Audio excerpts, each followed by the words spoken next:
జై శ్రీమన్నారాయణ. మరి ప్రతిరోజు కూడా మనం విష్ణు సహస్రనామం ఒక శ్లోకం చొప్పున భావం అనేది తెలుసుకుంటున్నాం కదండి. ఈరోజు వీడియోలో 11వ శ్లోకం, అందులోని నామాల యొక్క భాష్యం తెలుసుకుందాము. ఎవరు కూడా వీడియోని స్కిప్ చేయకుండా ఆఖరి వరకు కూడా చూడండి, ఎందుకంటే ఎన్నో మంచి విషయాలు మనం ఈ వీడియోలో తెలుసుకుంటున్నాము.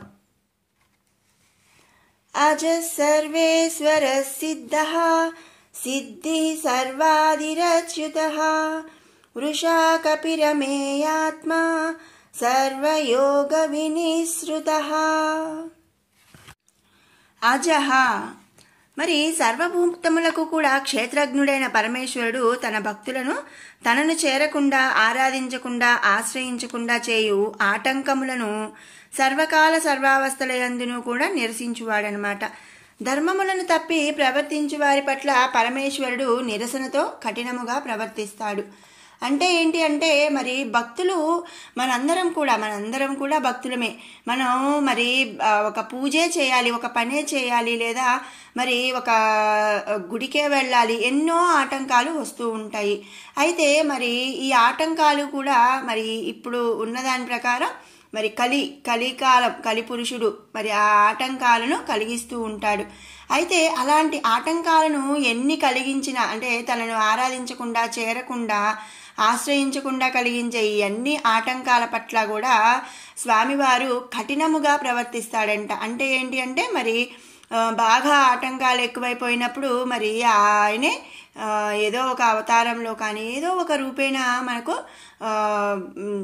మన దగ్గరకు రావటం కానీ, లేదా మనకు ఆశ్రయం కలిగించటం కానీ, అలాంటి ఉన్న ఆటంకాలన్నిటినీ కూడా మరి తొలగించి మనం ఆ స్వామిని ఆరాధించి ఆశ్రయించేలా చేయటం అనేది చేస్తూ ఉంటాడు. కాబట్టి ఆయనను అజహ అనే నామంతో మనం ఇక్కడ స్తుతించుకుంటున్నాము. ఎందుకంటే ఆటంకాలను తొలగించేవాడు కాబట్టి అజహ. ఇక తర్వాత నామం సర్వేశ్వరః. ఈ సృష్టికి మూల ప్రకృతి అయిన పరమేశ్వరుడు అతడే కారణము. ఉత్పత్తి, స్థితి, నాశనము అగుచున్నాడు. అతడే జీవాత్మ, అతడే పరమాత్మ. మరి ఈశ్వరుడు కనుక సర్వేశ్వరుడు అని చెప్పి ఇక్కడ మనం స్తుతించుకుంటున్నాము. సిద్ధః భక్తులకు భక్తి సాధనమైన సిద్ధముగా ఉండువాడు. తనని కొలుచుటకు జీవాత్మ అందు అంతర్యామిగా ఉండి తనని తాను సిద్ధపరచుకునేవాడు కాబట్టి సిద్ధః అనే నామంతో మనం ఇక్కడ స్తుతించుకుంటున్నాము. తర్వాత నామం సిద్ధిః. ఈ సమస్త విశ్వమునందు కూడా సాధింపదగినవి. అంటే మరి ఆయన ఏదైనా సరే సాధించగలడు. పరమేశ్వరుడి కృపాకటాక్షము అతడు నిరాకారుడు, రూపము చేత కనుగొనుట అసాధ్యము. జగత్తునందు సమస్త రూపములందు కూడా ఆయనే అంతర్యామిగా ఉంటాడనమాట. మరి పరమాత్ముడిని జీవాత్మనందు దర్శింపుటయే మోక్షం, అదే పరమపద సోపానం అన్నమాట. సకల జీవులందు కూడా పరమాత్ముడు ఉన్నాడను సత్యమును గ్రహించి ధర్మబద్ధమైన ఇతరములనందు కరుణాగుణముల చేతనే పరమాత్ముడిని సాధించవచ్చు. కాబట్టి ఆయనను సిద్ధిః అనే నామముతో మనం ఇక్కడ స్తుతించుకుంటున్నాము. తర్వాత నామం సర్వాదిః. సర్వ ఆదిః సర్వభూతములకు మూలమైన వాడు. ఆది అంటే మొదలు, మరి మూలం. మరి సర్వ అంటే సర్వానికి, సర్వభూతములకు. ఆదిః అంటే మూలమైన వాడు ఆ పరమేశ్వరుడు. కనుకనే అతడు సర్వాది అని చెప్పి మరి అనబడుచున్నాడు. సకల భూతములకు కూడా కారణభూతముడైన పరమాత్ముడు సకల పురుషార్థములకు కూడా ఆది అయినవాడు, మొదలు మూలమైనవాడు. కాబట్టి ఆ స్వామిని మనం సర్వాదిః అనే నామముతో ఇక్కడ స్తుతించుకుంటున్నాము. తర్వాత నామం అచ్యుతః. పరమేశ్వరుడు ఆది, మధ్య, అంతమనేవి లేనివాడు. సకల జీవులందు కూడా అంతర్యామి స్వరూపుడు. నాశన రహితుడు అంటే నాశనమే లేనివాడు. అచ్యుతుడు అని తగినటువంటి వాడు. ఈ అచ్యుత అంటే ఏంటి అంటే, మరి నాశనం లేనివాడు అంటే మరి ఏమి అంతర్యామిగా ఉండి ఆది మధ్యాంతములు లేనివాడు కాబట్టి అచ్యుతుడు అని చెప్పి ఇక్కడ మనం స్తుతించుకుంటున్నాము. తర్వాత నామం వృషా కపిః. వృషా కపిః వరాహమూర్తి స్వరూపమునందు భూమిని ఉద్ధరించాడు. వృష అంటే ధర్మము, కపి అనగా వరాహము. కనుక ధర్మ వరాహ స్వరూపుడైనటువంటి వాడు శ్రీ మహావిష్ణువు. మరి మనం ఇంతకు ముందు కూడా చాలాసార్లు చెప్పుకున్నాం. ఏంటి అంటే ఆయన ధర్మ సంస్థాపనార్థం, దుష్ట శిక్షణార్థం మరి దశావతారాలు ఆయన ఇష్టపూర్వకంగా మరి ఏ ఏ సమయంలో ఏ అవతారం అవసరమో ఆ అవతారాన్ని ఎత్తి మరి ఈ సృష్టిని కాపాడుతున్నాడు అని చెప్పి, ఆ విధంగా మరి వరాహ అవతారంలో అంటే వరాహ అవతారంలో ఆయన భూమిని ఉద్ధరించాడనమాట. ధర్మము తప్పి వర్తించిన హిరణ్యాక్షుడిని సంహరించి భూమిని ఉద్ధరించాడు. కాబట్టి ఆయన వృషకపిహి అనే నామముతో ఇక్కడ మనం స్తుతించబడుతున్నాడు. తర్వాత నామం అమేయాత్మ. పరమాత్మకు ఆది మధ్యాంతములనేవి లేవనమాట. అమే ఆత్మ కనుక అతడు వాటికి అతీతుడు, పరిమాణం చేత కొలవదగిన వాడు కాదు. అంటే మరి ఇంత ఉంటాడు అంత ఉంటాడు అంటే మరి ఇప్పుడు మనం ఏదైనా కొలవాలి అంటే ఎట్లా కొలుస్తామండి? ఘన పదార్థం అయితే కిలోలు, అరకిలో, కిలో, మరి పావు కిలో లేదా 10 కిలోలు, 100 కిలోలు ఇట్లా మనం కొలుస్తాము. అదే ఒక ద్రవ పదార్థం అయితే లీటర్లు, ఇలా మనం లీటర్లతో మనం కొలుస్తాము.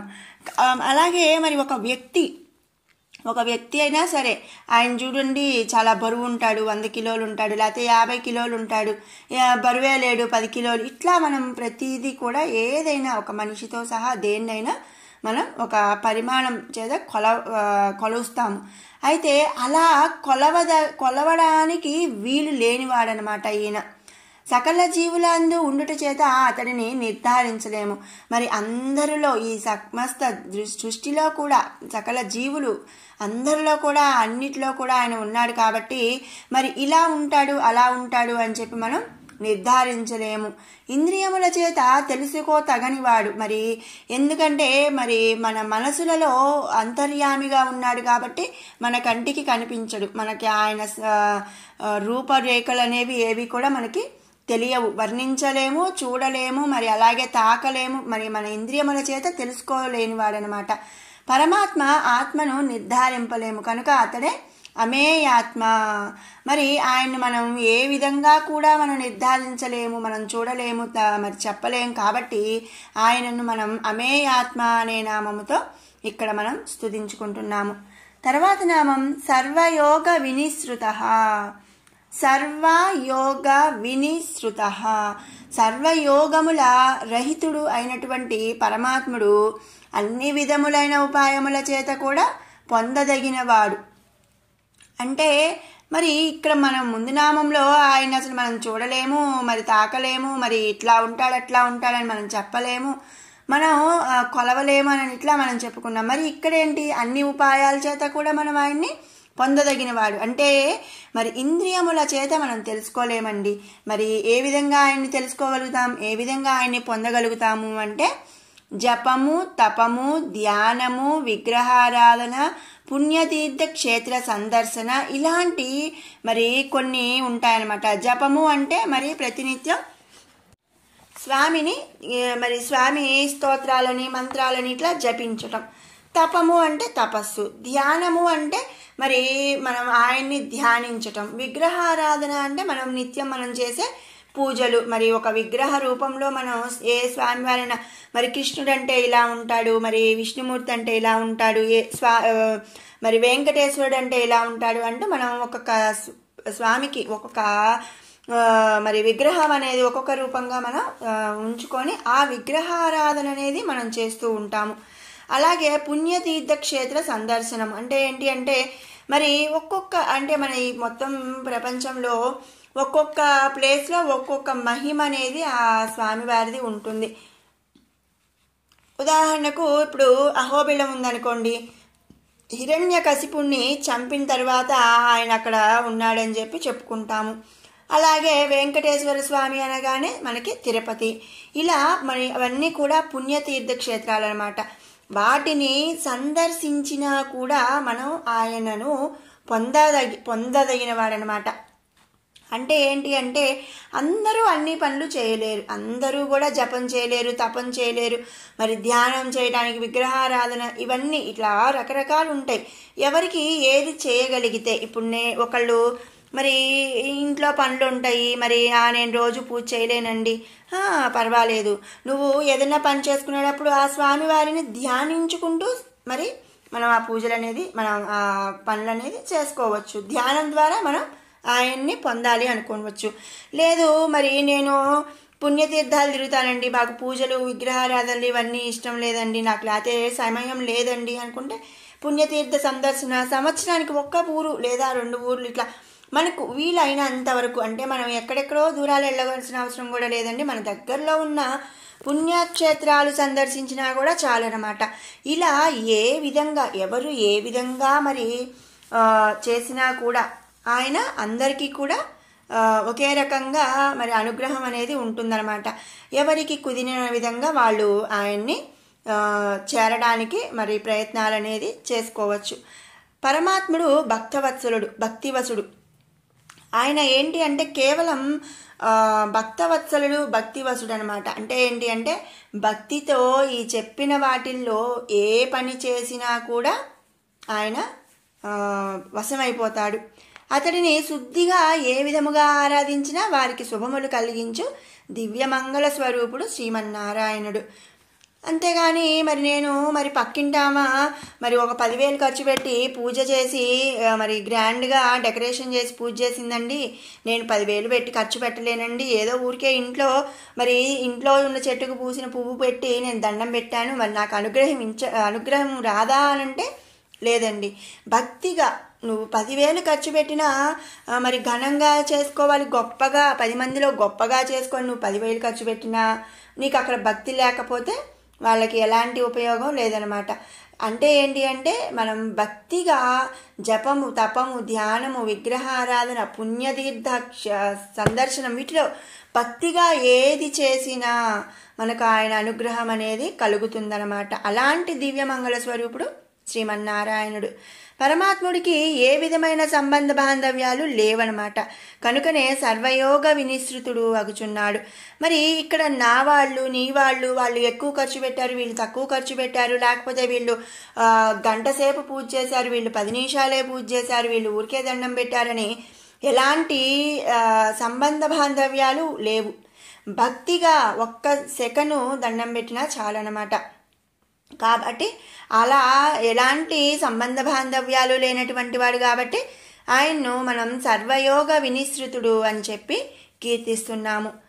మరి ఇది 11వ శ్లోకం, దానిలోని నామాల యొక్క భావమండి.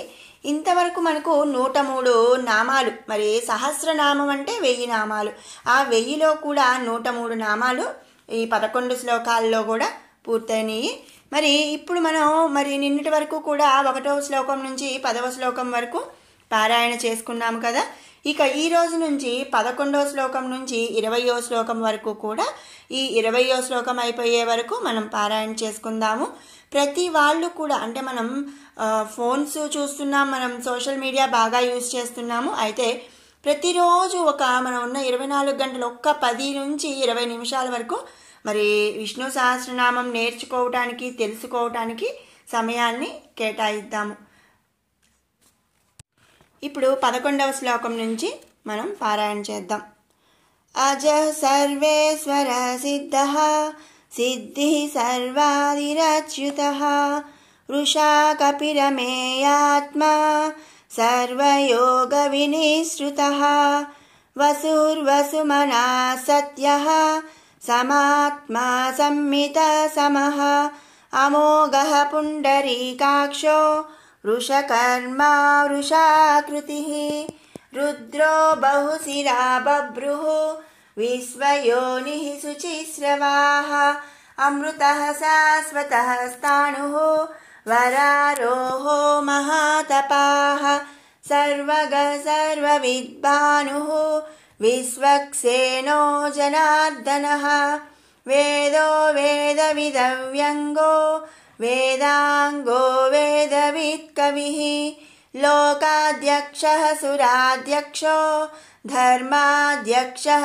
కృతాకృతః చతురాత్మా చతుర్వ్యూహః చతుర్ధంష్ట్రశ్చతుర్భుజः బ్రాజిష్ణుర్భోజనం భోక్తా సహిష్ణుర్జగదాదిజః అనఘో విజయో జేతా విశ్వయోనిః పునర్వసుః ఉపేంద్రో వామనః ప్రాంశుః అమోఘః శుచిరూర్జితः అతీంద్రః సంగ్రహः సర్గో ధృతాత్మా నియమో యమః వేద్యో వైద్యः సదా యోగి వీరः మాధవో మధుః అతీంద్రియో మహామాయో మహోత్సాహో మహాబలః మహాబుద్ధిర్మహావీర్యో మహాశక్తిర్మహాద్యుతిః అనిర్దేశ్య వపుః శ్రీమాన్ అమేయాత్మా మహాద్రిదృక్ మహేశ్వాసో మహీభర్త శ్రీనివాసః సతాంగతిః అనిరుద్ధః సురానందో గోవిందో గోవిదాంపతిః. మరొకసారి మనం తెలుసుకుందామండి.